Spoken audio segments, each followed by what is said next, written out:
അപ്പൊ കഴിവിന്റെ പരമാവധി സുജൂദ് ചെയ്യും. എന്റെ വാപ്പമാരോട് എനിക്ക് പറയാനുള്ളത് നല്ലതുപോലെ കേട്ടോ, എന്ത് ചെയ്യണം? സുജൂദ് ചെയ്യണം. ഇപ്പൊ പള്ളി കയറിയാ കാണാം മരിച്ച വീട്ടിൽ ഇട്ടിരിക്കണ പോലെ 2 സഫ് കസേര. അള്ളാടെ പള്ളിക്കകത്ത് കയറിയാ കാണാം 2 സഫ് കസേര കളിക്കുള്ളതാ. കസേര നിസ്കാരത്തിന്റെ കാലം ഇതൊക്കെ എറിഞ്ഞു പൊട്ടിക്കണം. അള്ളാഹു കാത്തുരക്ഷിക്കുമാറാകട്ടെ. നിസ്കാരം ശരിയാവോ? നിങ്ങൾ പഠിക്കു സഹോദര, പഠിക്ക്. നിന്റെ ചിലര് വിചാരിച്ചിരിക്കുന്നത് ഇരുന്ന് നിസ്കരിക്കണമെന്ന് പറഞ്ഞാൽ കസേരയിൽ നിസ്കരിക്കണമെന്നാണ്. ഇതാരാ പഠിപ്പിച്ചെന്ന്? എന്റെ പ്രിയപ്പെട്ടവരെ, കസേരയിലാണെന്ന് ആരാ പഠിപ്പിച്ചെന്ന്? നിന്ന് നിസ്കരിക്കാൻ പറ്റാത്തവന് ഇരിക്കണമെന്നാ പറഞ്ഞ്, തറയിലിരിക്കണമെന്നാ പറഞ്ഞേ. ഇന്ന് ഏതെങ്കിലും പള്ളിക്കകത്ത് ഏതെങ്കിലും ഒരു ഇൻസാൻ തറയിലിരുന്ന് നിസ്കരിക്കുന്ന കണ്ടിട്ടുണ്ടോ? ഇല്ല. എല്ലാം കസേരയില്ല. നേരത്തെ വന്ന് പിടിച്ചിട്ടിരിക്കുക. ഈ വാപ്പാടെ മുന്നിൽ 2000-ന്റെ 3 നോട്ടിട്ടിട്ട് എടുക്കാന്ന് പറഞ്ഞു നോക്കിയേ, ചാടി വീട്. അപ്പൊ കുനിയാൻ പറ്റൂല്ലേ? എന്റെ പ്രിയമുള്ളവരെ, മഹാനായ പാറന്നൂർ ഉസ്താദ്, അള്ളാഹു അവിടുത്തെ ദറജ ഉയർത്തി കൊടുക്കുമാറാകട്ടെ. ബഹുമാന്യനായ ഉസ്താദ് അവർകൾ ഇവിടുത്തെ സ്മരണിക നിങ്ങൾ എടുത്ത് വായിച്ചു നോക്ക്. ഉസ്താദിന്റെ മകൻ ഇവിടെ നിന്ന് പറയുന്നുണ്ട്, ബാക്കവി ഒരിക്കൽ പറഞ്ഞു, വീട്ടിലേക്ക് കയറി ചെല്ലുമ്പോൾ രോഗം പിടിച്ചു കിടക്കുന്ന സമയത്തും ഇങ്ങനെ കയറിൽ തൂങ്ങി നിന്നിട്ട് നിസ്കരിച്ച്. ഒരു കയറുണ്ട്, ചെല്ലുമ്പോ കാണാൻ വീട്ടില് ഒരു കയറിങ്ങനെ കെട്ടിയിട്ടിട്ടുണ്ട്. അമ്പുറത്തൊക്കെ പോകുമ്പോ കെട്ടിയിട്ടിരിക്കുന്ന ഒരു കയറ് കാണാം. ഇതിങ്ങനെ തൂങ്ങി നിന്നിട്ട് നിസ്കരിക്കും. മോനൊരിക്കൽ ചോദിച്ചു, വാപ്പ കസേരയിൽ നിസ്കരിച്ചൂടെ? നീ എവിടെയെങ്കിലും കണ്ടിട്ടുണ്ടോടാ മോനെ? ചോദിച്ച ചോദ്യം, കസേരയിൽ ഇരുന്നിട്ട് സുജൂദ് ചെയ്താൽ ശരിയാകുമെന്ന് നീ എവിടെയെങ്കിലും കിതാബിൽ കണ്ടിട്ടുണ്ടോന്നാ ചോദിച്ചേ. സാധാരണ ആളൊന്നുമല്ല. പറഞ്ഞു ആരെന്നറിയോ? മഹാനവറുകൾ പടച്ചവനെ ഒരു ദിവസം നോക്കുമ്പോ വീടിന്റെ മുൻഭാഗമൊക്കെ ആളെ നിർത്തിയിട്ട് വൃത്തിയാക്കാം. വീടിന്റെ മുൻഭാഗം മുഴുവനും ഒരാളെ നിർത്തിയിട്ട് വൃത്തിയാക്കുന്നു. അപ്പൊ മകൻ ചോദിച്ചു, എന്തേ വാപ്പ, കല്യാണം വല്ലതും ഉണ്ടോ? തമാശക്ക് കല്യാണം വല്ല? ഒന്നുമില്ല, അതൊക്കെ മനസ്സിലാവും. അന്ന് വൈകുന്നേരം സമയമായി. ഉസ്താദ് അവറുകളുടെ ഭാര്യയോട് പറഞ്ഞു, എന്നെ ഒന്ന് കുളിപ്പിക്കാൻ. എന്താപ്പ ഇന്ന് പ്രത്യേകിച്ച്? വേണമെങ്കിൽ കുളിപ്പിച്ചോ, ഇനി പറ്റൂല. കുളിപ്പിച്ചു. രണ്ടുപേരും കൂടെ ഒരുമിച്ചിരുന്നു ഭക്ഷണം കഴിച്ചു, ഒരുമിച്ച് നിസ്കരിച്ചു. എന്റെ പ്രിയപ്പെട്ടവരെ, പിറ്റേ ദിവസം മനസ്സിലായത് എന്തിനാ വീട് വൃത്തിയാക്കിയതെന്ന്. അള്ളാഹു അവിടുത്തെ ഖബറിടം വിശാലമാക്കി കൊടുക്കുമാറാകണം. അപ്പാ നീ ചിന്തിക്ക്, സുജൂദിന്റെ പ്രതിഫലം അറിയുമോ? സുജൂദ് ചെയ്താൽ കിട്ടുന്ന പ്രതിഫലം അറിയുമോ? ഒരു മനുഷ്യൻ സുജൂദ് ചെയ്യുമ്പോൾ ആ മനുഷ്യൻ ചെയ്ത പാപം മുഴുവനും തലയുടെ മുകളിൽ വന്നിരിക്കും. സുജൂദിൽ കിടക്കുമ്പോ ഇല പൊഴിഞ്ഞു വീഴുന്നത് പോലെ പാപങ്ങൾ പൊഴിഞ്ഞു വീഴുമെന്ന് നബി മുഹമ്മദ് മുസ്തഫ. അതുകൊണ്ടാ സുജൂദ് ചെയ്യാൻ പറഞ്ഞേ. നീ കസേരയിൽ ഇരുന്ന് ചെയ്താൽ ശരിയാവോ? അതിനാണോ സുജൂദ് എന്ന് പറയുന്നത്? അള്ളാഹുവിന് ഏറ്റവും ഇഷ്ടപ്പെട്ട കാര്യം തന്റെ അടിമ തന്റെ മുന്നിൽ തലകുനിക്കുമ്പോഴാണ്. അതുകൊണ്ട് കഴിവിന്റെ പരമാവധി സുഖമില്ലാത്ത വാപ്പയോട് പറയുന്നു, നീ ഇരിക്ക്. ചിലപ്പോ കാല് നീട്ടിയാലേ ഇരിക്കാൻ പറ്റൂ. നീ ഇരുന്നോ? നീ വയ്യാത്തവനല്ലേ? കാലോ കയ്യോ നീട്ടി നീ ഇരുന്നോ? കിബിലയുടെ നേരെ ഇരുന്നാ മതിയല്ലോ. നിസ്കരിക്കു വാപ്പ. ഒരു സുജൂദെങ്കിലും തറയിൽ ചെയ്യ്. കസേരയെന്നൊക്കെ ഒന്ന് മാറ്. ഒന്ന് ശ്രമിച്ചു നോക്ക്, നിന്നെ കൊണ്ട് പറ്റുമോ എന്ന്. സുജൂദുകൾ അധികരിപ്പിക്ക്. അള്ളാഹു നമുക്ക് ഭാഗ്യം നൽകുമാറാകട്ടെ. എന്റെ പ്രിയമുള്ള സഹോദരങ്ങൾ, അൽഹംദുലില്ലാഹ് സമയം 11:30 5 കാര്യങ്ങൾ പറയണമെന്ന് ആഗ്രഹത്തോടു കൂടിയാ വന്നത്. പക്ഷേ സമയം അത് വല്ലാത്തതാ. ഇപ്പൊ 11:30 എന്റെ പ്രിയപ്പെട്ടവരെ, ഞാൻ നിർത്തുകയാ. എന്റെ പ്രിയപ്പെട്ട സഹോദരങ്ങളെ, ഇവർക്ക് വലിയൊരു ആഗ്രഹമുണ്ട്. ഇൻഷാ അല്ലാഹ് അള്ളാഹു ആയുസ് തന്ന അടുത്ത കൊല്ലം വല്ലം വയലുണ്ടെങ്കിൽ ഇതുപോലെ കൂടിയിട്ട് ബാക്കി 4 കാര്യം പഠിക്കാം. അള്ളാഹു ആയുസ് നൽകുമാറാകട്ടെ. എന്റെ പ്രിയപ്പെട്ടവരെ, ഞാൻ വന്നപ്പോൾ അവരെന്റെ അടുക്കൽ ഒരു ആഗ്രഹം പറഞ്ഞു. എന്റെ അടുക്കൽ ഒരു വലിയൊരു പേപ്പർ കൊണ്ടുവന്ന് കാണിച്ചു. ഉസ്താദേ, ഒരു ബിൽഡിംഗ് പണിയണം. ഇവിടെ ഒരു വരുമാനമില്ല. എന്തെങ്കിലും ഒരു വരുമാനം. ഈ കടലിൽ പോയി ജീവിക്കുന്ന പാവങ്ങൾ, ഈ നാട്ടിലെ പാവപ്പെട്ടവർ, അവർ തരുന്നത് കൊണ്ടാണ് ഈ പള്ളിയും ഇതെല്ലാം നടന്നുകൊണ്ടിരിക്കുന്നത്. ഉസ്താദേ, അതുകൊണ്ട് എന്തെങ്കിലും ഒരു വരുമാന മാർഗം വേണം. എന്റെ പ്രിയപ്പെട്ടവരെ, അവരുടെ മനസ്സിന്റെ ഉള്ളിൽ ഒരു ബിൽഡിംഗ് കെട്ടുക എന്ന വലിയൊരു ആഗ്രഹമാവുള്ളത്. എന്റെ പ്രിയപ്പെട്ടവരെ, നമ്മളെ കൊണ്ട് കഴിയുന്നത് നമ്മൾ കൊടുക്കും. വെറുതെ കൊടുക്കണ്ട, ആരും മോശിന് കൊടുക്കണ്ട. നിങ്ങൾ കഷ്ടപ്പെട്ട് സമ്പാദിച്ചതിൽ നിന്നൊരൽപ്പം അൽഹംദുലില്ലാഹ് നല്ല കാര്യങ്ങൾക്ക് വേണ്ടി കൊടുക്കൂ. അള്ളാഹു ഭാഗ്യം നൽകുമാറാകട്ടെ. അപ്പൊ ഇൻഷാ അല്ലാഹ് നിർത്തല്ലേ? 5 കാര്യത്തിൽ ഒരെണ്ണം പഠിച്ചു. നിങ്ങൾ ഇരിക്കുമെങ്കിൽ ഞാൻ ഒന്നുകൂടെ പറയും, ഇല്ലെങ്കിൽ ഞാൻ ദുആ ചെയ്യും. എന്തു വേണം? ഇരിക്കോ? എന്നാ കൈപൊക്കിക്കേ. കാരണം വാക്ക് പാലിക്കാത്തതിന്റെ പേരിൽ അള്ളാഹു ആദം നബിയെ സ്വർഗത്തിൽ നിന്ന് പുറത്താക്കി. ഞാൻ 11:30 നിർത്താന്ന് പറഞ്ഞാൽ നിർത്തണം, ഇല്ലെങ്കിൽ ഞാൻ പുറത്താ. അള്ളാഹു കാത്തിരിച്ചിക്കുമാറാകട്ടെ. പറയണോ? വേണോ? അള്ളാഹു നമുക്ക് ഈമാൻ നൽകുമാറാകട്ടെ. മഹാനായ നബി മുഹമ്മദ് മുസ്തഫ സല്ലല്ലാഹു അലൈഹി വസല്ലമ തങ്ങൾ പറഞ്ഞു, എന്റെ കൂടെ നാളെ സ്വർഗത്തിൽ ഒരുമിച്ച് കൂടുന്ന രണ്ടാമത്തെ വിഭാഗം അന വഖാഫിൽ യതീമി ഫീ ജന്നതി ഹഖദ.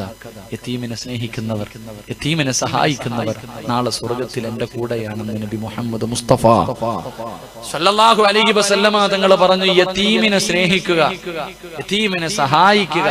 അതെന്താണെന്ന് മുത്തുനബിക്കറിയാം. കാരണം മുത്തുനബി യതീമായിരുന്നു. ഉപ്പാനെ കണ്ടില്ല, ഉമ്മയെ കാണുന്നതിന് മുമ്പേ ഉമ്മ പോയി, സ്നേഹിക്കാൻ കഴിഞ്ഞില്ല. തനിക്ക് താങ്ങും തണലുമായി നിന്ന് എല്ലാവരും പോയി. അതിന്റെ വേദന മുത്തുനബിക്ക് അറിയുന്നത് കൊണ്ടാ പ്രവാചകൻ പറഞ്ഞു, ഹജ്ജ് ചെയ്തവന് ഞാൻ ഇങ്ങനെയെന്നല്ല പറഞ്ഞ്, സദക്ക ചെയ്തവന് ഞാൻ ഇങ്ങനെയെന്നല്ലെന്ന് പറഞ്ഞത്. മുത്തുനബി പറഞ്ഞു, യതീമിനെ സ്നേഹിച്ച അവൻ നാളെ സ്വർഗത്തിൽ എന്റെ കൂടെയാണെന്ന് ആദരവായ പ്രവാചകൻ നബി മുഹമ്മദ് മുസ്തഫ. എങ്കിൽ എന്റെ പ്രിയപ്പെട്ടവരെ, നമ്മളിൽ എത്ര പേർക്ക് യതീമിനെ അറിയാം? യതീമിനെ അറിയണമെങ്കിൽ വീടിന്റെ മുന്നിൽ പിരിവിന് വരണം, പള്ളിയുടെ മുന്നിൽ പിരിവിന് വരണം, അപ്പ അറിയാം. അല്ലെങ്കിൽ പിന്നെ യതീമിനെ അറിയണമെങ്കിൽ പത്രത്തിൽ ഫോട്ടോ വരണം. അത് തന്നെ യതീമുമായിട്ടുള്ള ബന്ധം നമുക്ക് അങ്ങനെ. നമ്മുടെ കുടുംബത്തിൽ തന്നെ എത്രയോ യതീമായ മക്കളുണ്ട്, അറിയില്ല, തിരിഞ്ഞു നോക്കില്ലല്ലോ. എടാ, സ്വന്തം സഹോദരന്റെ മക്കൾ കിടക്കുന്നുണ്ടല്ലോ, തിരിഞ്ഞു നോക്കൂല. സഹോദര, യതീമ് നിന്റെ വീട് തേടി വരേണ്ടവനല്ല, നീ അവന്റെ വീട് തേടി പോകേണ്ടവനാ. അള്ളാഹു നമുക്ക് ഈമാൻ തരുമാറാകട്ടെ. യതീമുള്ള ഈ നാട്ടിൽ, ഈ കൊല്ലത്തില് എവിടെയാണ് യതീമിന്റെ വീടുള്ളത് എന്ന് തെരഞ്ഞിട്ട് നീ പോണം. അതാ യതീമിന്റെ മഹത്വം. ഒരു യതീമിന്റെ മഹത്വം അറിഞ്ഞിരുന്നെങ്കിൽ നീയും പെണ്ണും പിള്ളയും കൂടെ തേടിപ്പോയാനെ. അള്ളാഹു ഈമാൻ തരുമാറാകട്ടെ. യതീമിന്റെ മഹത്വം പഠിപ്പിച്ചു തരട്ടെ. ഒരെണ്ണം, ഒരു യതീമായ ഒരു കുട്ടിയുടെ മഹത്വം ഞാൻ പഠിപ്പിക്കാം. എന്റെ പ്രിയമുള്ള സഹോദരങ്ങളെ, ഞാനും നിങ്ങളും ജീവിതത്തിൽ ഒരുപാട് പാപം ചെയ്തവരാ. പാപം ചെയ്യാത്ത ആരുമില്ല. കടലിന്റെ തിരമാലകളോളം പാപം ചെയ്തവരാ ഞാനും നിങ്ങളും. എവിടെ കൊണ്ട് കഴുകാൻ വെച്ചിരിക്കുകയാ? ഈ പാപങ്ങൾ മുഴുവനും എവിടെ കൊണ്ട് കഴുകാൻ വെച്ചിരിക്കുകയാ? കഴുകാനുള്ള ഒരു എളുപ്പവഴി സ്വർഗത്തിൽ നിന്നുകൊണ്ടുവന്ന ഹജറുൽ അസ്വദ് എന്ന് പറയുന്ന ഒരു കല്ലുണ്ട്. ആ കല്ലിൽ ആരെങ്കിലും മുത്തം വെച്ചാൽ അവൻ ചെയ്ത പാപം അല്ലാഹു പുറത്തു കൊടുക്കുമെന്ന് ആദരവായ പ്രവാചകൻ നബി മുഹമ്മദ് മുസ്തഫ സല്ലല്ലാഹു അലൈഹി വസല്ലം. ഏത് കല്ല് മുത്തിയ? ഏത് കല്ല് മുത്തിയ? സ്വർഗത്തിൽ നിന്ന് കൊണ്ടുവന്ന ഹജറുൽ അസ്വദ് മുത്തിയ. ഇത് മുത്തണമെങ്കിൽ എവിടെ പോണം? എവിടെ പോണം? ഉറക്കെ പറ, എവിടെ പോണം? മക്കത്ത് പോയാ മുത്താൻ പറ്റൂന്ന് ആരാ പറഞ്ഞേ? പരിശുദ്ധമായ കഅബാലയത്തിൽ പോയാൽ ഈ കല്ല് മുത്താൻ പറ്റുമോ? ഇതുപോലെ വെറുതെ ഇട്ടേക്ക് വേണോ ഓടിപ്പോയി മുത്താൻ? അല്ലല്ലോ. ആ സ്വർഗത്തിൽ നിന്ന് കൊണ്ടുവന്ന കല്ലിലേക്ക് നിന്റെ ചുണ്ട് ചേർത്ത് വെക്കണമെങ്കിൽ അതിന് അല്ലാഹ് ഇഷ്ടപ്പെടണം. അല്ലാഹു ആ കൂട്ടത്തിൽ നമ്മളെ പെടുത്തുമാറാകട്ടെ. അല്ലാഹു ആ കൂട്ടത്തിൽ നമ്മളെ പെടുത്തുമാറാകട്ടെ. ഹജ്ജിന് പോകാൻ ആഗ്രഹമുള്ളവരൊക്കെ ഒന്ന് കൈവക്കിക്കേ. അൽഹംദുലില്ലാഹ്. കുറച്ചു പേരുടെ കൈ പൊങ്ങുന്നില്ല, പോട്ടെ. അല്ലാഹുവേ, അല്ലാഹുവേ, ആരെല്ലാം ഇവിടെ ഇരുന്ന് കൈപൊക്കിയോ ഇവരെ മുഴുവനും മരിക്കുന്നതിന് മുമ്പ് നീ അവിടെ എത്തിക്കണേ അല്ലാഹ്. ആരൊക്കെ ഈ സദസ്സിലിരുന്ന് ഹജ്ജിന് പോകണമെന്ന് ആഗ്രഹത്തോടെ കൈപൊക്കിയിട്ടുണ്ടോ അവരെ മുഴുവനും നീ അവിടെ എത്തിക്കണേ തമ്പുരാനെ. കൈവെക്കാത്തവരുടെ കാര്യം എനിക്കറിയില്ല തമ്പുരാനെ. അതന്നെ, ഞാൻ ഹജ്ജിന് പോകാൻ താല്പര്യമുണ്ടോന്ന് ചോദിച്ചപ്പം കൈപൊക്കാത്തവരൊക്കെ ഹജ്ജിന് പോയിട്ടുണ്ടാകും. അതാ എങ്കിലും വാപ്പ ഹജ്ജിന് പോയവർക്ക് പിന്നെയും പോകണമെന്നല്ലേ ആഗ്രഹം? അങ്ങനല്ലേപ്പാ? ഹജ്ജ് ചെയ്ത ആൾക്ക് പിന്നെയും പോകണമെന്നല്ലേ ആഗ്രഹം ഉണ്ടാവുക? കൈപൊക്കാത്ത ഏത് കൂട്ടത്തിലാ? ഓൻ എങ്ങോട്ട് പോകാനിരിക്കുന്നു? അല്ലാഹു കാത്തിരിക്കുമാറാകട്ടെ. പറയാ മനുഷ്യന്മാര്, ഹജ്ജിന് പോകണമെങ്കിൽ പൈസ വേണോപ്പാ? ഹജ്ജിന് പോകണമെങ്കിൽ പൈസ വേണോ? നിങ്ങൾ പറ, വേണോ വേണ്ടേ? വേണം. ഹജ്ജിന് പോകണമെങ്കിൽ ഹജ്ജിന് പോയിട്ടുള്ളവരൊക്കെ ഒന്ന് കൈപൊക്കിക്കും. ബാക്കിയുള്ളവരുടെ ആരുടെയും കയ്യിൽ പൈസ ഇല്ലാത്തോണ്ടാ പോകാത്തേട്ടാ. അല്ലേ? ഈ ഇരിക്കണ ആയിരക്കണക്കിന് ആണും പെണ്ണുണ്ട്. സ്വന്തം നെഞ്ചത്ത് കൈവച്ചിട്ട് നീ ചോദിക്ക്, നിന്റെ കയ്യിൽ പൈസ ഇല്ലാത്തത് കൊണ്ടാണോ ഹജ്ജിന് പോകാത്തെ? വീടിന്റെ അലമാരിക്കകത്ത് വെച്ചിരിക്കുന്നതിന്റെ പകുതി വിറ്റാ മതി ആമിന, പോയിട്ട് വരാം. നിന്റെ വീടിന്റെ മതില് കെട്ടിയ പൈസ മതി ഹജ്ജിന് പോകാൻ. എന്തേ പോകാത്തെ? പൈസ ഇല്ലാഞ്ഞിട്ടാ? പൈസ ഇല്ലാഞ്ഞിട്ടാ? എടാ, എത്ര പേര് ആലോചിച്ചു. അപ്പൊ പൈസ ഉണ്ടെങ്കിൽ ഹജ്ജിന് പോകാൻ പറ്റുമോ? പറ്റൂല. 1,24,000 പരം വരുന്ന അമ്പിയ മുർസലീങ്ങൾ, പ്രവാചകന്മാർ, അവര് കാലുകുത്തിയ ആ കഅബാലയത്തിന്റെ മത്താഫിൽ നിന്റെ കാലുകുത്തണമെങ്കിൽ അല്ലാഹ് കരുണ ചെയ്യണമെന്ന് നബി മുഹമ്മദ് മുസ്തഫ. അല്ലാഹു കരുണ ചെയ്തവർക്കേ പോകാൻ പറ്റൂ. പൈസ ഉണ്ടായിട്ടും പലരും പോയില്ല. ചെരുപ്പ് കുത്തി പോയിട്ട് വന്നപ്പോ ചെരുപ്പ് പിരിവിന് നടന്നു പോയിട്ട് വന്നു ഹജ്ജിന്. യതീമായവര് പോയിട്ട് വന്നു. എന്തേ നിനക്ക് പറ്റാത്ത? അപ്പൊ ഞാൻ പറഞ്ഞു വന്നത്, ഹജ്ജിന് പോകണമെങ്കിൽ പൈസ വേണ്ട എന്ന് ഞാൻ പറയുന്നില്ല. പൈസ ഉള്ളവനാണ് ഹജ്ജിന് പോകേണ്ടത്. പക്ഷെ ഹജ്ജിന് പോകണമെങ്കിൽ പൈസയെക്കാളും മുകളിൽ വേണ്ടത് പോകാനുള്ള ഒരു ആഗ്രഹമാണ്. ആഗ്രഹം ഉണ്ടെങ്കിൽ അള്ളാഹ് അവിടെ എത്തിക്കത്തുള്ളൂ. അള്ളാഹു ആ ആഗ്രഹം നൽകി അനുഗ്രഹിക്കുമാറാകട്ടെ. ഇനി പറ പോണോ? കൈവക്ക്, രണ്ടും പൊക്കോ. അത്താമാരൊക്കെ അൽഹംദുലില്ലാ. അപ്പൊ ആമിനാത്ത ചോദിക്കും, സിറാജ് വാടക വീട്ടിലാ കിടക്കണേ, 1 മാസത്തെ വാടക കൊടുക്കാൻ വേണ്ടി പെടാ പാടാ. ഞാനിപ്പോ ഹജ്ജിന് പോവായില്ലേ? നിങ്ങൾക്ക് ആർക്കെങ്കിലും ഹജ്ജിന് പോകണോ? ഒരു എളുപ്പ വഴി പറഞ്ഞു തരാം. ഒരു ദിക്ർ ഞാൻ പറഞ്ഞു തരാം. ഒരു ചെറിയ ദിക്ർ, എല്ലാവർക്കും അറിയുന്ന ഒരു ചെറിയ ദിക്ർ. 100 വട്ടം ഒന്നും പറയണ്ട. എല്ലാ ദിവസവും ഒരു പ്രാവശ്യം പറഞ്ഞാൽ പണമുണ്ടോ ഇല്ലേ, അള്ളാഹ് മരിക്കുന്നതിന് മുമ്പ് നിന്നെ അവിടെ എത്തിക്കുമെന്ന് നബി മുഹമ്മദ് മുസ്തഫ. ഞാനൊരു ദിക്ർ പറഞ്ഞു തരാം. ഇത് ഇന്നു മുതൽ അങ്ങ് തുടങ്ങിക്കോ. മരിക്കുന്നതിന് മുമ്പ് അള്ളാഹ് അവിടെ നിന്നെ കൊണ്ടുപോകും. അള്ളാഹു ഭാഗ്യം തരുമാറാകട്ടെ. അപ്പൊ പറഞ്ഞുകൂടെ? ഒരു ദിക്ർ പറഞ്ഞു തരട്ടെ? അതെങ്കിലും പറയാൻ മനസ്സുണ്ടോ? വേണോ? വേണ്ടേ? ഒന്ന് കൈവക്കി പാസ്സാക്കിക്കേ. 12:30 വരെ അവിടെ ഇരിക്കെ. ഞാൻ പറഞ്ഞുതരാം. അവസാനം ഹജ്ജിന് പോകണം ഉസ്താദ്, എന്റെ വീട് മതി, എനിക്ക് അള്ളാഹുടെ വീട് വേണ്ട. വേണ്ട, ഇരുന്ന് പൊക്കോ. ആ ദിക്ർ കേൾക്കണമെങ്കിൽ അവസാനം വരെ ഇരിക്കും. ഞാൻ പറഞ്ഞത് ഹജറുൽ അസ്വദ് മുത്തിയാൽ പാവം പൊറുക്കും. അത് മുത്തണമെങ്കിൽ മക്കത്ത് പോകണം. അവിടെ പോകാൻ മുത്താനും പറ്റൂല. പിന്നെ വല്ല എളുപ്പ വഴിയുണ്ടോ നോക്കാം. എന്റെ പ്രിയമുള്ളവരെ, ജീവിതത്തിൽ ചെയ്തു കൂട്ടിയ പാപങ്ങൾ മുഴുവനും പൊറുക്കാനുള്ള ഒരു എളുപ്പ വഴി പറഞ്ഞു തരാം. നാളെ രാവിലെ പടച്ചവനെ ഭാര്യയും ഭർത്താവും ഇന്ന് വീട്ടിൽ പോയിരുന്നിട്ട് ചർച്ചയാണ്. ഇക്കാ എവിടെയാണ് യതീമുള്ളത്?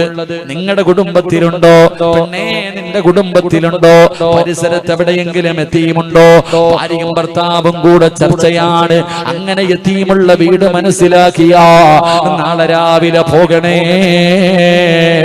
ഭാര്യയും ഭർത്താവും കൂടെ ഈ നാട്ടിലെ യതീമായ മക്കളുള്ള വീട്ടിലേക്ക് കടന്നു ചെല്ലണം. എന്നിട്ട് യതീമായ മക്കളെ കണ്ടാൽ അവരടുത്തേക്ക് വിളിച്ചിട്ട്, മോനെ, വാപ്പ മരിച്ചു പോയാലും നീ ഭയപ്പെടണ്ട, ഞങ്ങളുണ്ടല്ലോ മോനെ, നിനക്ക് ഞങ്ങളുണ്ടല്ലോ മോനെ എന്ന് പറഞ്ഞുകൊണ്ട് സ്നേഹത്തോട് അല്ലാഹുവിന്റെ തൃപ്തി മാത്രം കരുതിയിട്ട് യതീമിന്റെ തലയിൽ കൈവച്ച് തടകണേ. യതീമിന്റെ തലയിൽ കൈവച്ച് തടകണേ. എന്റെ പ്രതിഫലമെന്നറിയുമോ? എന്റെ പ്രതിഫലമെന്നറിയുമോ? യതീമിന്റെ തലയിൽ കൈവച്ച് തടകിയ ആ മോന്റെ തലയിൽ നിന്ന്, ആ കുഞ്ഞിന്റെ തലയില് എത്ര രോമങ്ങൾ നിന്റെ കയ്യിൽ തൊടുന്നുണ്ടോ അത്രയും പാപം അല്ലാഹു പുറത്തു തരുമെന്ന് ആദരവായ പ്രവാചകൻ നബി മുഹമ്മദ് മുസ്തഫ. യതീമായ മക്കളുടെ തലയിൽ കൈവച്ചിട്ട് ഇങ്ങനെ തടകണം. എത്ര രോമം കൊള്ളുന്നുണ്ടോ അത്രയും രോമം കൊള്ളുന്നതിനനുസരിച്ച് അല്ലാഹ് നീ ചെയ്ത പാപം പുറത്തു തരുമെന്ന് നബി മുഹമ്മദ് മുസ്തഫ. അപ്പൊ നാളെ രാവിലെ യതീമിന്റെ വീട് തേടിയിട്ട് പോ. യതീമിനെ സ്നേഹിക്ക്, യതീമിനെ സഹായിക്ക്, യതീമിനെ ചുംബിക്ക്. യതീമിനെ സ്നേഹിച്ചാൽ നാളെ മുത്ത് നബിയുടെ കൂടെ സ്വർഗത്തിൽ ഒരുമിച്ച് കൂടാം. അള്ളാഹു ഭാഗ്യം തരുമാറാകട്ടെ. പക്ഷെ നമ്മളിൽ പലർക്കും ഇതറിയാം, നമുക്കിതിന്റെ മഹത്വമൊക്കെ അറിയാം. എന്നാലും തിരിഞ്ഞു നോക്കൂല, എന്നാലും പരിഗണിക്കൂല, എന്നാലും സഹായിക്കില്ല. പക്ഷെ ആർക്കറിയാമായിരുന്നു? അള്ളാഹുവിന്റെ പ്രവാചകന്റെ സഹാബത്തിന് അറിയാമായിരുന്നു യതീമിന്റെ വില, യതീമിന്റെ മഹത്വം സഹാബത്തിന് അറിയാമായിരുന്നു. അള്ളാഹുവെ പടച്ചവനെ, ഒരിക്കൽ അള്ളാഹുവിന്റെ പ്രവാചകൻ സല്ലല്ലാഹു അലൈഹി വസല്ലമ തങ്ങൾ, കേട്ടോ എല്ലാരും കേട്ടോ, പെങ്ങന്മാരൊക്കെ കേട്ടോ ഒരു ചരിത്രം. അള്ളാഹുവിന്റെ പ്രവാചകൻ സല്ലല്ലാഹു അലൈഹി വസല്ലമ തങ്ങൾ മുഅ്തത്ത് യുദ്ധത്തിന് പോകാനുള്ള സഹാബത്തിനെ തെരഞ്ഞെടുത്തു. ഒരു യുദ്ധത്തിന് പോകാനുള്ള സഹാബത്തിനെ തെരഞ്ഞെടുത്തു. എന്നിട്ട് 3 സഹാബികളെ പിടിച്ചു മുന്നിൽ നിർത്തി നേതാക്കന്മാരായിട്ട്. എന്നിട്ട് അള്ളാന്റെ റസൂൽ സല്ലല്ലാഹു അലൈഹി വസല്ലമ തങ്ങൾ ഒന്നാമത്തെ സ്വഹാബിയോട് പറഞ്ഞു, നീയാണ് യുദ്ധം നയിക്കേണ്ടത്. ആദ്യം നിനക്കെന്തെങ്കിലും സംഭവിച്ചാൽ 2 നീ, നിനക്കെന്തെങ്കിലും സംഭവിച്ചാൽ 3 നീ, നിനക്കെന്തെങ്കിലും സംഭവിച്ചാൽ സഹാബത്തെ നിങ്ങളിൽ ആരെങ്കിലും. ഈ പറഞ്ഞതിനർത്ഥം എന്താ? ഒന്നാമത് നീ, രണ്ടാമത് നീ, മൂന്നാമത് നീ. മരിക്കുന്ന പറഞ്ഞേ. യുദ്ധത്തിന് മുമ്പ് തന്നെ മരണം പറഞ്ഞു. എന്നിട്ട് പറഞ്ഞു, പോയി ഒരുങ്ങിട്ട് വരാൻ. എല്ലാം കൂടെ വീട്ടിൽ പോയി. സഹാബത്ത് മുഴുവനും വീട്ടിലേക്ക് പോകുമ്പോ ഈ 3 നേതാക്കന്മാർ രണ്ടാമത് നിന്നത് മഹാനായ ജൗഫർ റളിയല്ലാഹു തആല. ഈ ചങ്ങാതി ഓടിയ തുള്ളിച്ചാടിയിട്ട പോവാ വീട്ടിലേക്ക്. നമുക്ക് അങ്ങനെ തുള്ളിച്ചാടണമെങ്കിൽ ചാകര വല്ലതും കിട്ടും. അല്ലാഹുവേ, ഈ സഹാബി തുള്ളിച്ചാടിയിട്ട് വീട്ടിൽ പോവാ. അള്ളാഹുവേ, തന്റെ പ്രിയപ്പെട്ട ഭാര്യ അസ്മാ റളിയല്ലാഹു തആല അൻഹ വീടിന്റെ കവാടത്തിൽ ഇങ്ങനെ കാത്തു നിൽക്കുക. അള്ളാഹു നമ്മുടെ ഭാര്യമാരെ അങ്ങനെ ആക്കി തരുമാറാകട്ടെ. സ്വപ്നം കാണാനേ പറ്റൂ. സാലിഹത്തായ ഭാര്യ ഭർത്താവിനെ കാത്ത് എവിടെ നിൽക്കും? വീടിന്റെ മുന്നിൽ. 9 മണിക്ക് വരുന്ന ഭർത്താവിനെ കണ്ടില്ലെങ്കിൽ സാലിഹത്തായ ഭാര്യ, പണ്ടത്തെ പെണ്ണുങ്ങൾ വീടിന്റെ മുന്നിൽ കാത്തു നിൽക്കും, ഭക്ഷണം കഴിക്കാറില്ല. ഭർത്താവ് കഴിച്ചിട്ട് എഴുന്നേറ്റ് കഴിഞ്ഞാൽ അതേ പാത്രത്തിൽ തിന്നും. ഇന്ന് ഭർത്താവ് വരുന്നതിന് മുമ്പേ തിന്നിട്ട് ഉറങ്ങിയിട്ടുണ്ടാകും. അതവസ്ഥ. അള്ളാഹു നമ്മുടെ ഭാര്യമാരെ സാലിഹത്താക്കുമാറാകട്ടെ. ഉള്ളതല്ലേ ഞാൻ പറഞ്ഞേ. എവിടാ പാലിശിക്ക്? പണ്ടത്തെ പെണ്ണുങ്ങള് ഇങ്ങനെ നിൽക്കും. ഇക്ക വന്നു കഴിഞ്ഞാൽ ഭക്ഷണം വിളമ്പി കൊടുക്കും, ചിരിക്കണം മുഖത്തോടെ സ്വീകരിക്കും. ഭക്ഷണം കഴിച്ചിട്ട് ഇക്ക എഴുന്നേറ്റതിന് ശേഷം അവിടെ പോയിരുന്ന അതേ പാത്രത്തിൽ തിന്നും. അതാ പെങ്ങളെ നബി സല്ലല്ലാഹു അലൈഹി വസല്ലം തങ്ങള് ആയിഷ ബീബി റളിയല്ലാഹു തആല അൻഹ നബിയും കൂടി ഇരിക്കുമ്പോൾ ഒരാള് പാല് കൊണ്ടുവന്ന് കൊടുത്തു. മുത്തുനബി കുടിച്ചില്ല, ആയിഷ ബീബി കൊടുത്തു. ആദ്യം ഭാര്യയ്ക്കാ കൊടുക്കണ്ട കുടിക്കാൻ. മുത്തുനബി ആദ്യം ആയിഷ ബീവിക്ക് കൊടുത്തു. ആയിഷ കുടിച്ചു, എല്ലാം കുടിച്ചു, കുറച്ചു കുടിച്ചു. മദി നബിയെ കുടിക്കുന്നു, വയറ് നിറച്ച് കുടിച്ചു ഇങ്ങോട്ട് കൊടുത്തു. അള്ളാന്റെ റസൂൽ ഇങ്ങനെ തെരയ, ആ പാത്രത്തിന്റെ ചുറ്റുഭാഗം മുഴുവൻ ഇങ്ങനെ തെരയണം. എന്തേ നബിയെ നോക്കണേ? നീ എവിടാ ചുണ്ടു വെച്ച് കുടിച്ചെന്ന് നോക്കൂ ആയിഷ. നീ എവിടെയാണ് നിന്റെ ചുണ്ടു വെച്ചത് നോക്ക. ആ കിട്ടി, അൽഹംദുലില്ലാ. അവിടെ വെച്ച് മഹാനായി നബി മുഹമ്മദ് മുസ്തഫ. ആയിഷ ബീവിയുടെ ചുണ്ട് എവിടെ വെച്ച് കുടിച്ചോ അതേ സ്ഥലത്ത് മുത്തി നബിയുടെ ചുണ്ട് വെച്ചിട്ട് കുടിച്ചു. ആയിഷ ബീബി റളിയല്ലാഹു തആല അൻഹ പറയുന്നുണ്ട്, എന്റെ ഭർത്താവ് മരിച്ചപ്പോ, എന്റെ മുത്തുനബി മരിച്ചപ്പോ അവസാനം കുടിച്ചത് എന്റെ ഉമ്മനീരാ. എന്റെ ഉമ്മനീര്. 18 വയസ്സേ ഉള്ളൂ. 16 വയസ്സ് ആയിഷ ബീവിക്ക് മുത്തുനബി വഫാത്താകുമ്പോ മുത്തുനബിയുടെ പല്ല് തേച്ചു കൊടുത്ത് എങ്ങനെന്നറിയോ? ആയിഷ ബീവിയുടെ വായിക്കകത്ത് വെച്ച് മിസ്വാക്ക് ചവച്ചരച്ചിട്ട് ആ ഉമ്മനീരോട് കൂടി ആ പ്രവാചകന്റെ പല്ല് തേച്ചു കൊടുത്തത്. അള്ളാഹു ഈമാൻ തരുമാറാകട്ടെ. ഭാര്യയും ഭർത്താവും അങ്ങനെ ആകണം, എങ്കിലേ സ്നേഹം ഉണ്ടാവത്തുള്ളൂ. ഇല്ലെങ്കിൽ അക്കരെ ഇക്കരെ തന്നെ. ഒരു പ്ലേറ്റിൽ നിന്ന് തിന്നണം, കൂടെ കിടന്നാൽ മാത്രം പോരാ. ഭാര്യയും ഭർത്താവും ഒരു പാത്രത്തിൽ ഇരുന്ന് ഭക്ഷണം. പണ്ടതാ അള്ളാഹുവെ, അടിയും വഴക്കും ഉണ്ടായ എന്തൊക്കെ ചെയ്താലും അവൻ എന്റെ കൂടെ പറപ്പല്ലേടാ. അതാ എന്തുകൊണ്ടെന്നറിയോ? സ്നേഹബന്ധം ഉണ്ടായിരുന്നു. പണ്ട് നമ്മുടെ വീട്ടിൽ വലിയൊരു പാത്രം, പാപ്പ, ഉമ്മ, കൂടപ്പുറപ്പുകള് എല്ലാവരും കൂടെ ഒരുമിച്ചിരുന്ന് അതിനകത്തുനിന്ന് തിന്നും. അതുകൊണ്ട് സ്നേഹം ഉണ്ടായിരുന്നു. ഇന്നോ ഉമ്മ വാരി കൊടുത്ത തിന്നില്ല. ആലോചിക്കേ, നമ്മുടെ ഉമ്മ നമുക്ക് ഒരു ചട്ടിക്കകത്ത് അങ്ങോട്ട് ചോറും വാരിയിട്ട് ഇത്തിരി കറി ഒഴിച്ചങ്ങോട്ട് സിമെന്റ് കുഴക്കുന്ന പോലെ കുഴച്ചിട്ട് വാരി തരും. നമ്മളിങ്ങനെ കാത്തിരിക്കും, വേണോടാ? വേണം ഉമ്മ, വാരി തരും. അള്ളാഹു നമ്മുടെ ഉമ്മമാർക്ക് ദീർഘായുസ്സ് കൊടുക്കുമാറാകട്ടെ. ഇന്ന് പെണ്ണുങ്ങളൊക്കെ വീട്ടിൽ പോയിട്ട് ചട്ടിക്കകത്തല്ല പാത്രത്തിനകത്ത് ചോറും കറി ഇട്ടിട്ട് മക്കള് കാണുമെന്ന് ഇളക്കണം. എന്നിട്ട് കുഴച്ച് വാരിയിട്ട് 5 വയസ്സുള്ളവനോട് വേണോടാ? വേണ്ട ഉമ്മ, നിങ്ങളെ ഇന്നോളെ. കാരണം അവൻ വിചാരിക്കുന്നത് വേസ്റ്റാന്ന്. ഇതാ ഇന്നത്തെ കാലം. അള്ളാഹുവെ ഒത്തൊരുമയോടുകൂടി ജീവിക്കുക. അള്ളാഹു ഭാഗ്യം തരുമാറാകട്ടെ. ഞാൻ പറഞ്ഞു വന്നത്, ഭർത്താവ് വീട്ടിലേക്ക് പോകുമ്പോ ഭാര്യ നോക്കി നിൽക്കുക. ജൗഫർ റളിയല്ലാഹു തആല അൻഹു ചാടി വരിക. എന്തേ ജൗഫർ എത്ര സന്തോഷം? ഭാര്യ ചോദിക്കുക, എന്തേക്ക് എത്ര സന്തോഷം? അള്ളാഹുവിന്റെ റസൂൽ സല്ലല്ലാഹു അലൈഹി വസല്ലം തങ്ങള് എന്നെ യുദ്ധത്തിന്റെ അമീറായി തെരഞ്ഞെടുത്തു. അതിന്റെ സന്തോഷമാ. അള്ളാഹുവെ കെട്ടിപ്പിടിച്ചു. രണ്ടുപേരും വീടിന്റെ അകത്ത് കയറി ഭക്ഷണമെല്ലാം കഴിച്ചു. അവസാനം റെഡിയായി. ഭർത്താവിന് യുദ്ധത്തിന് പോകാൻ ഭാര്യ തന്നെ ഒരുക്കി കൊടുത്തു. അവസാനം ആ സഹാബി തന്റെ പൊന്നാര മക്കളുടെ ചാരത്ത് ചെന്ന് കെട്ടിപ്പിടിച്ചു, മുത്തം കൊടുത്തു. ഭാര്യയുടെ മുന്നിൽ വന്നു. ആ സഹാബിക്കറിയാം ഇനി വരൂല്ല. ആ സഹാബിക്കറിയിന് വരൂലെന്ന്. സഹോദര തന്റെ പ്രിയപ്പെട്ട ഭാര്യയോട് പറഞ്ഞു, അസ്മാ ഇൻഷാ അല്ലാഹ് സ്വർഗത്തിന്റെ മുന്നേ വെച്ച് കാണാൻ കേട്ടാ. സലാം പറഞ്ഞു ഇറങ്ങിപ്പോയി. അള്ളാന്റെ റസൂൽ സല്ലല്ലാഹു അലൈഹി വസല്ലം തങ്ങളുടെ മുന്നിൽ പോയി. സഹാബത്ത് മുഴുവനും അവിടെ നിന്ന് യുദ്ധത്തിന് പോയി. മുഅ്തത്തിന്റെ രണാങ്കണത്തിൽ എല്ലാവരും ഒരുമിച്ച് കൂടി യുദ്ധം തുടങ്ങി. അല്ലാഹുവിന്റെ പ്രവാചകൻ സല്ലല്ലാഹു അലൈഹി വസല്ലം തങ്ങൾ പറഞ്ഞതുപോലെ ഒന്നാമത്തെ സ്വഹാബി അവിടെ നിന്ന് വിട്ടുകൊണ്ട് താഴെ വീഴുകയാണ്. അല്ലാഹുവിന്റെ റസൂൽ പറഞ്ഞതുപോലെ സ്വഹാബി അവിടെ നിന്ന് താഴെ വീണു. തന്റെ കയ്യിൽ നിന്ന് താഴെ വീണ ഇസ്ലാമിന്റെ കൊടിയുണ്ടല്ലോ, ജൗഫർ റളിയല്ലാഹു തആല അൻഹു പോയി എടുക്കുകയാണ്. ഇടത് കൈ കൊണ്ട് കൊടി ഇങ്ങനെ ഉയർത്തിപ്പിടിച്ചു. എന്നിട്ട് മുന്നോട്ട് നടക്കുകയാണ്. ഇടത് കൈപ്പത്തി അങ്ങ് വെട്ടിമുറിച്ചു. കൊടി താഴെ വീണു. ജൗഫർ റളിയല്ലാഹു തആല അൻഹു വലത് കൈ കൊണ്ട് കൊടിയെടുത്തു, ഉയർത്തിപ്പിടിച്ചു. വലത് കൈ പത്തി വെട്ടിമുറിച്ചു. കൊടി താഴെ വീണു. ജൗഫർ റളിയല്ലാഹു തആല അൻഹു അറ്റുപോയ കൈ കൊണ്ട് താഴെ വീണ ഇസ്ലാമിന്റെ കൊടിയെടുത്തു. എന്നിട്ട് ഇങ്ങനെ ചേർത്തു പിടിച്ചു. കൈയുടെ മുട്ടുഭാഗം വെച്ച് വെട്ടിയങ്ങ് മുറിച്ചു. കൊടി താഴെ വീണു. പുറകിൽ നിൽക്കുന്ന സ്വഹാബത്ത് അത്ഭുതത്തോടെ നിൽക്കുമ്പോ ഒരു സ്വഹാബിയോട് പറഞ്ഞു, ആ കൊടിയെടുത്തിട്ട് എന്റെ കക്ഷത്തിൽ വെച്ചതാ. താഴെ വീണ കൊടിയെടുത്തൊരു സഹാബി കക്ഷത്ത് വെച്ച് കൊടുത്തു. തന്റെ നെഞ്ചിലേക്ക് ഇസ്ലാമിന്റെ കൊടി ഇങ്ങനെ ചേർത്ത് പിടിച്ചു. എന്നിട്ട് ചോദിച്ചു, സഹാബാ, നിങ്ങൾക്ക് ആർക്കെങ്കിലും സ്വർഗം വേണോ? നിങ്ങൾക്ക് ആർക്കെങ്കിലും സ്വർഗം വേണോ? എന്റെ കൂടെ വാ, എന്റെ കൂടെ വാ. സ്വർഗത്തിന്റെ പരിമളം അടിച്ചു വീശുന്നു സ്വഹാബാ എന്ന് പറഞ്ഞുകൊണ്ട് ശത്രുക്കളുടെ നടുവിലേക്ക് പായുകയാണ്. നാല് ഭാഗത്ത് നിന്ന് ശത്രുക്കൾ വളഞ്ഞു. ജൗഫർ റളിയല്ലാഹു തആല അൻഹുവിനെ വെട്ടിഞ്ഞുറുക്കുകയാ. വെട്ടിഞ്ഞുറുക്കുകയാണ്. ജൗഫർ തങ്ങളെ യുദ്ധക്കളത്തിൽ പിടഞ്ഞു വീണു. അല്ലാഹുവേ, മുത്തുനബി യുദ്ധത്തിന് പോയില്ല. അല്ലാഹുവിന്റെ പ്രവാചകന് പങ്കെടുക്കാത്ത യുദ്ധമാണ് മുഅ്തത്തി യുദ്ധം. അല്ലാഹുവിന്റെ റസൂല് പള്ളിയിലേക്ക് കടന്നു വന്നു. നമസ്കാരം കഴിഞ്ഞു. സഹാബത്തിന്റെ എതിരെ തിരിഞ്ഞിരുന്നു. എന്നിട്ട് അല്ലാഹുവിന്റെ റസൂല് പറഞ്ഞു, സഹാബത്തേ,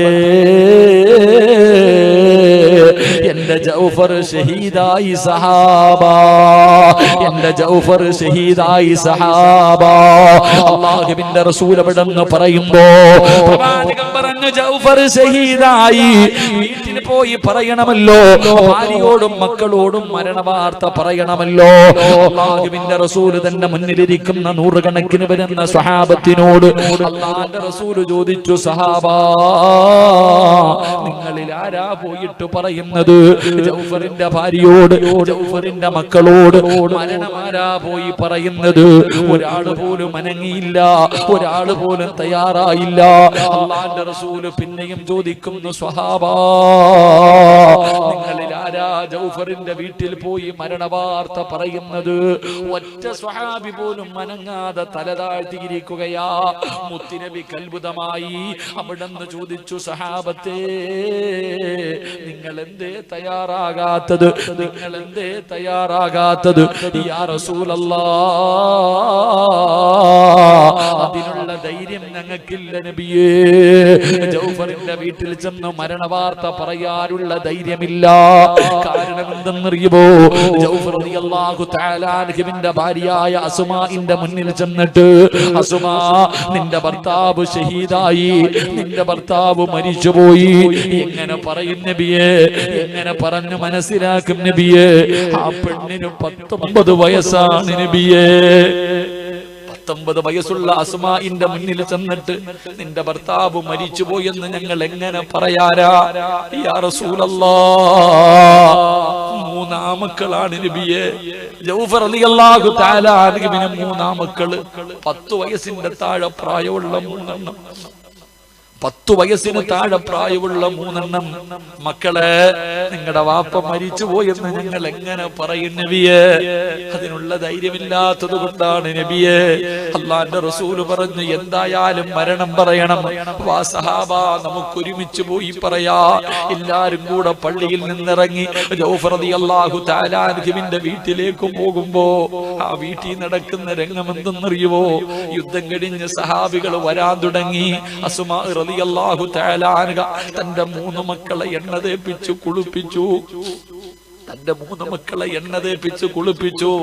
നല്ല വസ്ത്രം ധരിപ്പിച്ചിട്ട് വീടിന്റെ മുന്നിൽ ഇങ്ങനെ നിരത്തി നിർത്തിയിരിക്കുകയാ. വാപ്പ വരുമ്പോ കാണാൻ, തന്റെ ജൗഫർ വരുമ്പോ കാണാൻ വീടിന്റെ മുന്നിൽ ഒരുക്കി നിർത്തിയിട്ട് 19 വയസ്സുകാരി അടുക്കളയിൽ ഇരുന്നിട്ട് ഭർത്താവിന് ഇഷ്ടപ്പെട്ട ഭക്ഷണം വെക്കുകയാ. അപ്പോഴാണ് മക്കള് വിളിച്ചു പറയുന്ന, ഉമ്മ, മുത്തുനബിയും വാപ്പയും വരുന്നുമ്മ. അല്ലാഹുവിന്റെ അള്ളാഹുവിന്റെ പ്രവാചകൻ വരുന്നു. മുത്തുനബിയുടെ പുറകില് തന്റെ വാപ്പയുണ്ട്. മക്കളെവിടെന്ന് പറഞ്ഞു, വാപ്പ വരുന്നുമ്മ, മുത്തുനബി വരുന്നുമ്മ. മക്കൾ ഇറങ്ങി ഓടുകയാണ്. അള്ളാഹുവിന്റെ റസൂലിന്റെ കയ്യിൽ പിടിച്ചിട്ട് ജൗഫർ തങ്ങളുടെ 3 മക്കളും ചുംബിച്ചു. എന്നിട്ട് വാപ്പാനെ തിരയുകയാണ്. അള്ളാഹുവിന്റെ റസൂലിന്റെ പുറകിൽ നിൽക്കുന്ന സ്വഹാബത്തിന്റെ ഇടയിൽ തങ്ങളുടെ വാപ്പയുണ്ടോ? ജൗഫർ റളിയല്ലാഹു തആല അൻഹുവിന്റെ മക്കള് തിരഞ്ഞു. ജൗഫർ തങ്ങളെ കാണാതെ വന്നപ്പോ മക്കള് ചോദിക്കുന്നു, നബിയേ ഞങ്ങളുടെ വാപ്പ വന്നില്ലേ നബിയേ, ഞങ്ങളുടെ വാപ്പയില്ലേ നബിയേ? ജൗഫർ തങ്ങളുടെ 10 വയസ്സിന്റെ താഴെ പ്രായമുള്ള 3 ആമക്കള് മുത്തുനബിയുടെ കയ്യിൽ പിടിച്ചിട്ട് വാപ്പാനെ ചോദിക്കുമ്പോ അള്ളാഹുവിന്റെ റസൂലിന്റെ കണ്ണങ്ങ് നിറയുകയാ. മുത്തുനബി ഇരുന്ന് കരയുകയാണ്. എന്ത് പറയാരാ പടച്ചവര്, ഈ മക്കളോട് എന്ത് പറയാരാ പടച്ചവര്? അള്ളാന്റെ റസൂല് 3 മക്കളെയും കെട്ടിപ്പിടിച്ചിട്ടങ്ങ് കരയാൻ തുടങ്ങി. എന്നിട്ട് മുത്തുനബി പറഞ്ഞു, സഹാബാ, ജൗഫറിന്റെ മക്കളെ സ്നേഹിക്ക സഹാബാ. അള്ളാന്റെ റസൂൽ എവിടെന്ന് പറയുമ്പോ യതീമായ മക്കളെ കിട്ടിയപ്പോ സഹാബത്ത് മത്സരിക്കുകയാണ്. അവരുടെ തലയിലൊന്ന് തടകാൻ, അവരുടെ മുഖത്തൊരു ഉമ്മ കൊടുക്കാൻ. യതീമായ 3 മക്കള് സഹാബികളെ പടച്ചവരെ പരസ്പരം കിടന്ന് പിടിച്ചു പറിക്കുകയാ. കാരണം അവർക്കറിയാ അവരുടെ തലയിൽ കൈവച്ച പാവം പൊറുക്കും. അവരെ ചുംബിച്ച, അവരെ സ്നേഹിച്ച അള്ളാന്റെ റസൂലിന്റെ കൂടെ നാളെ സ്വർഗത്തിൽ ഒരുമിച്ചാണല്ലോ. അത് സഹാബത്തിനറിയാ. ഇവരിങ്ങനെ പരസ്പരം മത്സരിക്കുമ്പോ 19 വയസ്സുള്ള ഒരു പെണ്ണ് വീടിന്റെ അകത്ത് നിന്ന് ഈ രംഗം കാണുകയാ. പറയാതെ മനസ്സിലായി, അസ്മാഇനെല്ലാം മനസ്സിലായി. അവിടെ ചോദിക്കുന്നു, നബിയേ എന്റെ ജൗഫർ പോയോ നബിയേ, എന്റെ ജൗഫർ പോയോ നബിയേ? മുഅ്തത്തിന്റെ നേതാക്കന്മാർക്ക് എന്ത് പറ്റി നബിയേ? ഒരു 19 വയസ്സുകാരി ഭർത്താവ് മരിച്ചോ എന്ന് ചോദിക്കുമ്പോ അല്ലാഹുവിന്റെ റസൂല് പറഞ്ഞു, അസ്മാ ജൗഫർ ഷഹീദായി അസ്മാ. പടച്ചവരേ, ഒരു 19 വയസ്സുള്ള പെണ്ണിനോട് നിന്റെ പ്രിയപ്പെട്ട ഭർത്താവ് മരിച്ചുപോയെന്ന് പറഞ്ഞപ്പോ എന്താണ് പ്രതികരണം പടച്ചവര്? സ്വഹാബികൾ അത്ഭുതത്തോടെ നിൽക്കുകയാ. മുടിയടിച്ചിട്ട് വിളിച്ചു പോവുമോ, പെടന്ന് താഴെ വീഴുവോ? പടച്ചവരെ ഒന്നും ചെയ്തില്ല ചെറുപ്പക്കാരാ. പെങ്ങളെ, ആ 19 വയസ്സുള്ള പെണ്ണിനോട് നിന്റെ പ്രിയപ്പെട്ട ഭർത്താവ് മരിച്ചുപോയെന്ന് പറഞ്ഞപ്പോ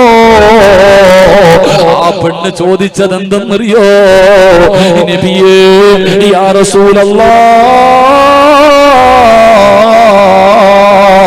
അല്ലാഹുവിന്റെ റസൂലേ, എനിക്കൊരേ ഒരു കാര്യം അറിയണം നബിയേ, എനിക്കൊരേ ഒരു കാര്യം അറിയണം നബിയേ. എന്തേ അസ്മാ, എന്തേ അസ്മാ, എന്റെ ജൗഫർ മരിച്ചത് നോമ്പുകാരനായിട്ടാണോ നബിയേ?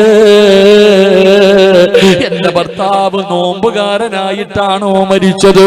സഹാബികളുടെ കണ്ണങ്ങ് തള്ളിപ്പോയി. പടച്ചവരെ, പ്രവാചകൻ പോലും അത്ഭുതപ്പെട്ടു പോയി. ഒരു പെണ്ണ് ചോദിച്ചത് എന്റെ ഭർത്താവ് മരിച്ചത് നോമ്പുകാരനായിട്ടാണോ? അല്ലാഹുവിന്റെ റസൂല് ചോദിച്ചു, നീ എന്തേ അങ്ങനെ ചോദിച്ചത്? യാ റസൂലല്ലാഹ്, ഞങ്ങൾ കിടപ്പറയിൽ കിടക്കുമ്പോ, മണിയറക്കകത്ത് കിടക്കുമ്പോ ഒരിക്കൽ ഭർത്താവ് ഭാര്യയോട് പറഞ്ഞു, അസ്മാ, എനിക്ക് വലിയൊരാഗ്രഹമുണ്ട്, എനിക്ക് വലിയൊരു മോഹമുണ്ട്, നീ എനിക്ക് വേണ്ടി ദുആ ചെയ്യുവോ? എനിക്ക് വേണ്ടി ദുആ ചെയ്യുവോ? എന്താണ് എന്റെ ആഗ്രഹം എന്തെന്നറിയുമോ? മരിക്കുമ്പോ നോമ്പുകാരനായിട്ട് മരിക്കണം, അല്ലാഹുവിന്റെ മുന്നിൽ പോയിരുന്ന് നോമ്പ് മുറിക്കണം. ഇതെന്റെ ആഗ്രഹമാണ്. നിനക്ക് ദുആ ചെയ്യാൻ കഴിയുമോ? ഭർത്താവിന്റെ ആഗ്രഹമാണല്ലോ. അന്ന് മുതൽ എപ്പോ ദുആ ചെയ്താലും അവിടെ നിന്ന് ദുആ ചെയ്യുമായിരുന്നു. തന്റെ ഭർത്താവ് മരിക്കുമ്പോ നോമ്പുകാരനായിട്ട് മരിക്കാ. അല്ലാഹുവിന്റെ പ്രവാചകനോട് സ്വഹാബികൾ പറഞ്ഞു, യാ റസൂലല്ലാഹ്, മുഅ്തത്തിന്റെ രണാങ്കണത്തിലെ വീടിന്റെ രണാങ്കണത്തില് 96 വെട്ടുകൊണ്ടിട്ട് കൈയില്ലാതെ കാലില്ലാതെ ശരീരം മുഴുവനും മുറിച്ചിട്ടിരിക്കുകയാ. 96 വെട്ട്. ജൗഫർ റളിയല്ലാഹു തആല മരണത്തോട് മല്ലടിച്ചു കൊണ്ടിരിക്കുമ്പോ ഒരു സ്വഹാബി വെള്ളവുമായി ഓടിച്ചെന്നു. ഒരു സ്വഹാബി വെള്ളവുമായി അടുത്തു നിന്നു. ജൗഫർ തങ്ങളുടെ വായിലേക്ക് ഒഴിക്കാൻ പോകുമ്പോ തലതിരിച്ചിട്ട് പറഞ്ഞു, സ്വഹാബി, എനിക്കിന്ന് സുന്നത്ത് നോമ്പാ, എന്റെ നോമ്പ് മുറിപ്പിക്കല്ലേ, എനിക്ക് വെള്ളം തരല്ലേ, എനിക്കിങ്ങനെ കിടന്നു മരിക്കണമെന്ന് വലിയ മോഹമാ. ഇത് അല്ലാഹുവിന്റെ മുന്നിലിരുന്ന് തുറക്കണ്ട നോമ്പാ. ജൗഫർ തങ്ങൾ പറയുകയാ, ഞാൻ ഇവിടെ കിടന്ന് എത്ര വിളിച്ചു കൂവിയാൽ എനിക്ക് വെള്ളം തരല്ലേ. എന്റെ സുമാഇന്റെ ദുആയാ, എന്റെ ഭാര്യ വാങ്ങി തന്ന മരണവാ, ഇതെന്റെ ഭാര്യ ദുആ ചെയ്തിട്ട് എനിക്ക് അല്ലാഹു തന്ന സമ്മാനമാ. എനിക്ക് വെള്ളം തരല്ലേ, തൊണ്ട വറ്റി വരണ്ടിട്ട് എനിക്ക് ഇവിടെ കിടന്നു മരിക്കണം. അല്ലാഹുവിന്റെ മുന്നിൽ പോയിരുന്ന് തുറക്കണ്ട നോമ്പാണ്. അവിടെ നിന്ന് നോമ്പുകാരനായിട്ടാണ് മരിച്ചത്. അല്ലാഹുവിന്റെ റസൂല് പറഞ്ഞു, അസ്മാ റഅയ്തു ജൗഫറ മലകൈനി യതീറു മഅൽ മലായിക. നിന്റെ ഭർത്താവ് മലക്കുകളുടെ കൂടെ പറന്നു പോകുന്നു അസ്മാ. ഇതെന്തിനാ പറഞ്ഞത്? ജൗഫർ തങ്ങളുടെ 10 വയസ്സിന്റെ താഴെ പ്രായമുള്ള 3 യതീമായ മക്കളെ സ്നേഹിക്കാൻ പറഞ്ഞപ്പോ അവിടെ നിന്ന് സ്വഹാബത്ത് മത്സരിക്കുകയാ. ഒന്ന് ചുംബിക്കാ, ഒന്ന് തലോടാ, ഒന്ന് സ്നേഹിക്കാ. അവര് മത്സരിച്ചതെങ്കില് എന്റെ പ്രിയമുള്ള സഹോദരാ, മറക്കല്ല്, യതീമിനെ മറക്കല്ല്. യതീമിന്റെ കണ്ണുനീര് വീടുന്ന വീട്, യതീമിന്റെ കണ്ണുനീര് വീഴുന്ന വീട് ശാപമാ. അത് ആകാശത്തിന്റെ കീഴിലെ ഏറ്റവും നശിച്ച ഭവനമാ. അല്ലാഹുവിന്റെ റസൂൽ അവിടെ നിന്ന് പറയുമ്പോ നാളെ പ്രവാചകന്റെ കയ്യിൽ പിടിച്ച് സ്വർഗത്തിൽ പോകുന്ന രണ്ടാമത്തെ വിഭാഗം അനവകാഫിൽ യതീം ഫീ ജന്നതി ഹഖദാ. യതീമിനെ സ്നേഹിക്കുന്നവർ നാളെ സ്വർഗത്തിൽ എന്റെ കൂടെയാണെന്ന് ആദരവായ പ്രവാചകൻ നബി മുഹമ്മദ് മുസ്തഫ.